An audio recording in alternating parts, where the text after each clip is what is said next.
ETF index mutual funds నేర్చుకుని stock మార్కెట్లో రాణించాలనుకుంటున్నారా? వెంటనే ఈ నెంబర్కి కాల్ చేయండి.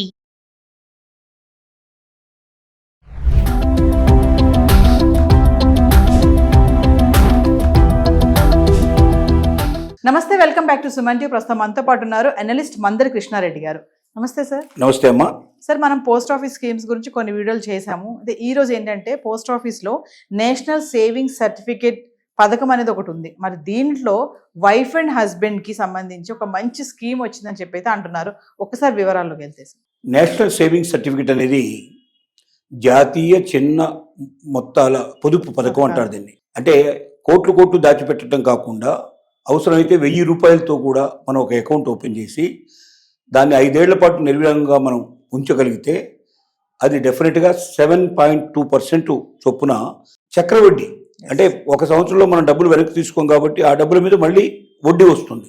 అంటే వడ్డీ మీద వడ్డీ వస్తుంది. ఇలా వడ్డీ మీద వడ్డీ రావడం వల్ల అది బాగా పెరిగి 5 ఏళ్ల తర్వాత చాలా ఎక్కువ మొత్తంలో వచ్చే అవకాశం ఉంది. ఇది ఎవరు ప్రారంభించవచ్చు, ఎలా ప్రారంభించవచ్చు అంటే దీన్ని ఇండివిజువల్గా ఎవరైనా ఒకరైనా ప్రారంభించవచ్చు, లేదా ఇద్దరు కలిపి దంపతులు కానీ ఇద్దరు వ్యక్తులు కానీ కలిపి కూడా జాయింట్ అకౌంట్ ఓపెన్ చేయొచ్చు. 10 ఏళ్ల వయసు పైన ఉండే వాళ్ళు ఎవరైనా వాళ్ళు ఈ అకౌంట్ ఓపెన్ చేయొచ్చు.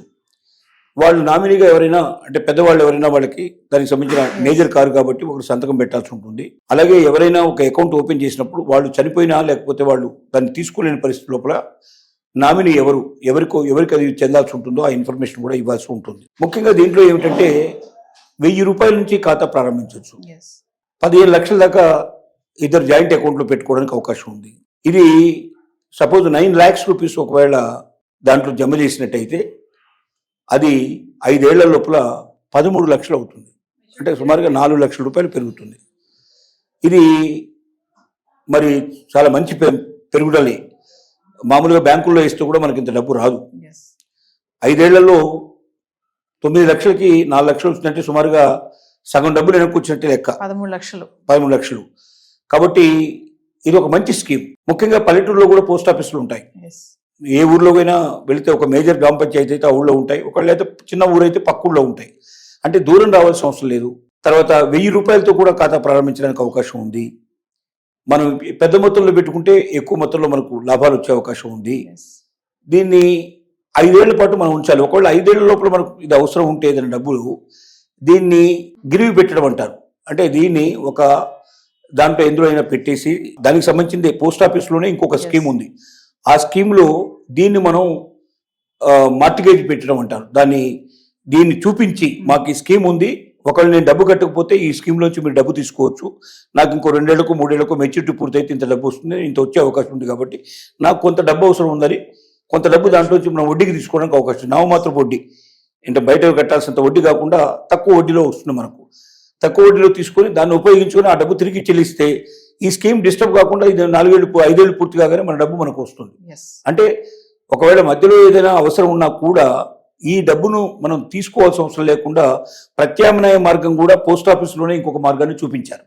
ఇది చాలా గొప్ప విషయం. ముఖ్యంగా ఇది ప్రభుత్వ రంగ సంస్థ కాబట్టి పోస్ట్ ఆఫీసులు అన్నీ కూడా సెంట్రల్ గవర్నమెంట్ కింద నడుస్తాయి, ప్రైవేట్ సంస్థ కాదు ఇది. అంటే ఒక ఈ డబ్బు ఎక్కడైనా 1 రూపాయి కూడా పోతుందని భయపడాల్సిన అవసరం లేదు. ప్రైవేట్ వాళ్ళకి ఇస్తే వాడు ఉంచుతాడో ముస్తాడో తెలియదు. ఒక్కోసారి 10 రూపాయల వడ్డీ అంటాడు, 25 రూపాయల వడ్డీ అంటారు. రకరకాలుగా మనల్ని ఆశ పెట్టే ప్రయత్నం చేస్తారు. డబ్బు కట్టిన తర్వాత వాడు మొత్తం లేపుకొని వెళ్ళిపోయేట్లు పరిస్థితి ఉంటుంది. రోజు చూస్తుంటాం. ఇక్కడ ఇది మూసేశారు, ఈ ఆఫీస్, అక్కడ ఆ ఆఫీస్ మూసేశారు, ఇక్కడ ఈ చిట్టీలు మూసేశారు, అక్కడ వాడలా మోసం చేశాడు, వీడు ఇలా మోసం చేశాడు. మోసం ఎవరో చేయడం కాదు, నువ్వే మోసపోవడానికి సిద్ధపడి వెళ్తున్నావు. వాడు ఏదో నామమాత్రమే 1 రూపాయో 2 రూపాయల వడ్డీ అంటే ఎంతవరకు కొంతవరకు నమ్మడానికి అవకాశం ఉంటుంది. 10 రూపాయల వడ్డీ, 25 రూపాయల వడ్డీ, 100 రూపాయల వడ్డీ ఇస్తానంటే వాడికి ఎట్లా వస్తుంది, నీకు ఎలా ఇస్తాడు? అంటే నమ్మడమే నువ్వు అత్యాశ పడుతున్నావు. నీ అత్యాశకి తగిన శిక్ష పడుతుంది. కాబట్టి ఎవరో నిన్ను మోసం చేయడం కాదు, నిన్ను నువ్వే మోసం చేసుకుంటున్నావు. అత్యాశకు నీకు ఉంది అని తెలుసుకొని వాడు నీకు తగ్గట్టుగా ఇంత ఇస్తానని చెప్పి నువ్వు మోస పెడుతున్నాడు. నువ్వు అర్థం చేసుకోవటం ఏంటంటే ఇంతకన్నా ఎక్కువ రాదు, రూపాయి నుంచి 2 రూపాయల కన్నా ఎక్కువగా అసలు వడ్డీ ఇవ్వడం అనేది సాధ్యం కాదు. ఆ లోపల ఉండే వడ్డీ అయితే ఎవరైనా ఆశించడానికి ఆస్కారం ఉంది. అంతకన్నా వడ్డీ ఇస్తానని ఎవరైనా చెప్పాడంటే నిన్ను మోసం చేస్తాడు. తప్పనిసరిగా నీ దగ్గర ఉన్న డబ్బులన్నీ వాడు తీసుకెళ్ళిపోవడానికి ఈ ప్రయత్నం చేస్తున్నాడు తప్ప నీకు అదనంగా ఇచ్చే ప్రయత్నం చేయడం లేదు. కాబట్టి ఎక్కడో నమ్మకం లేని చోట మన డబ్బంతా పెట్టి ఏ క్షణంలో వాడు వేసుకొని పోతాడో ఏమైపోతాడో తెలియనటువంటి బిక్కుబిక్కుమంటూ బతుకుతుండే కనుకన్నా ఒక చక్కటి స్కీము దీంట్లోపల ఏంటంటే మనకు ఇన్కమ్ ట్యాక్స్ రాయితీ వస్తుంది. అంటే మన డబ్బు ఇంత పెరిగితే 4 లక్షలు మనకు పెరిగింది కదా, దీని మీద మనకు వడ్డీ పడుతుందని మనకు ఇన్కమ్ ట్యాక్స్ పడుతుందని మనం భయపడాల్సిన అవసరం లేదు. ఇన్కమ్ ట్యాక్స్ రిడక్షన్ కూడా ఉంది దీంట్లో. కాబట్టి ఒకవైపున ఇన్కమ్ ట్యాక్స్ కట్టాల్సిన అవసరం లేకుండా అది కూడా మనకు మిగులుబాటే కదా. మనం బయట ఎక్కడైనా వేసుకుంటే డబ్బు వచ్చినా కూడా ఆ అదనంగా వచ్చిన డబ్బు కూడా ఇన్కమ్ ట్యాక్స్ కట్టాల్సి వస్తుంది. కానీ ఇక్కడ ఇన్కమ్ ట్యాక్స్ కట్టాల్సిన అవసరం లేదు కాబట్టి అసలు వస్తుంది. అసలు కన్నా మనకు దాదాపుగా 50%, దాదాపుగా 45%, 50% మధ్య ఎక్కువ డబ్బు వస్తుంది. 9 లక్షలకి 13 లక్షలు అంటే 4 లక్షలు పెరుగుతుంది.